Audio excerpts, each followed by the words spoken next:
and behold, President Trump's approval rating among Hispanic voters surging. That's a really interesting story. Joining us now, Kaylee McGhee White, Fox News contributor, and Mark Simone, Hall of Fame WR radio host, WR radio radar host. Thank you very much. Kaylee, start with you. This is interesting. Washington Examiner, Emerson College poll. I don't know how good or bad it is, but up 15 points. Trump is up 15 points among Hispanics in the past month. A similar poll, similar results from another poll. Which one is it? Morning Consult poll. I can't vouch for the polls. The results are very interesting. If the polls are lousy, maybe the numbers are big. But it seems like it's about Venezuela. That's the key point. Hispanics liked the invasion of Venezuela. What do you make of it? Well, they like that, and also keep in mind that this is despite all of the hoopla from Democrats over Trump's immigration strategy right now. It really has not affected his standing among Hispanic voters, of course, according to this poll. That could change very much so between now and November. But I think the one big advantage that the Trump administration has going for it is that as skeptical as many voters might be over some of his approaches, they are far more skeptical of the Democratic Party. Nearly every poll since the election has been very consistent that while they're a little bit wary of Trump at times, they are far more disturbed by the direction that the Democratic Party has taken on key issues like immigration and on the economy. Yeah, you know, Mark, it's the new Morning Consult poll. 66% of Hispanics supported the Venezuela Maduro invasion, I'll call it, or replacement. I mean, he hasn't, the coalition is still there. I mean, he's still winning these big minority votes, and I'll bet you the male population in that is even larger. He's still the king. He's at the top of the world. Yeah, and bit by bit, he's taking pieces of the Democratic base. First, he took the working class voters, now Hispanics, who tend to be conservative mostly, and many of them immigrants. Immigrants don't like this illegal alien stuff. They respect the immigration process. And many of these immigrants came here to get away from socialism or communism.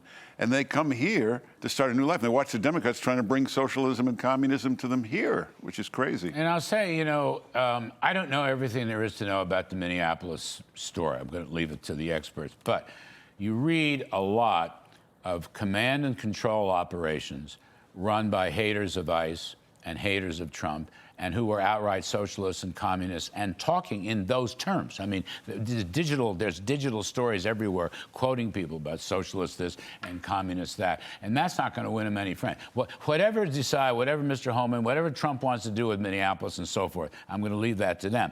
But I'm just saying, there's no sympathy. There's no sympathy for the people on the wrong side of this issue. No, and you know, the data shows there's more deportations, more ICE activity in red states with no trouble at all. Right. Because they cooperate, they coordinate. That's the way to do it. You remember January 6th, everybody saying to Donald Trump, go on TV, tell the protesters to stop, tell them to go. Where's the calls for this for Tim Walz and Mayor Fry? Kaylee, that's an important point. Trump made that point in one of his Truth Social postings. In these big red states, where they're clearing out the worst of the worst and so forth, they have not had these kinds of problems. No, keep in mind that nearly 25% of all deportations and ICE detainments occur in the state of Texas. Only about 2% occur in the state of Minnesota. So why do we see so much unrest and chaos in Minnesota? Well, it's because ICE is there and ICE is doing its job, obviously, but it's because you have a well-funded, organized effort to create chaos. And these blue state officials and city leaders are aiding that effort by refusing to cooperate with federal immigration enforcement. Again, you don't see this in states like Texas and Florida, where the bulk of detainments and operations occur. And I think it's important that what I'm going to call the Somalian welfare fraud not be overlooked or distracted by these other issues. That is still a huge problem. They did what they did. We have the goods on it. There's going to be investigations. There's going to be punishments, and it's probably going to spread to other states as well. Yeah, well, it's also distracting from the investigation, which is progressing very, very swiftly, surely. So that'll come up at some point. But Tim Walz, his career is over as a result of that fraud. And he's going to look horrible in this with the rioting.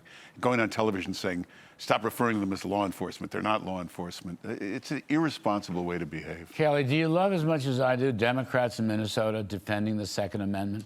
Yeah, it's the right to carry. It's quite ironic. Well, it's also ironic that they're suddenly big states' rights fans. When back during the Biden administration, they were all in support of the Biden DOJ suing the state of Texas for trying to enforce immigration law itself, and yet now they're arguing that Minnesota should actually be able to have that right. So it's interesting how the positions have flip-flopped. Thank you, both of you. Kaylee McGhee White, we appreciate it. Mark Simone, thanks ever so much.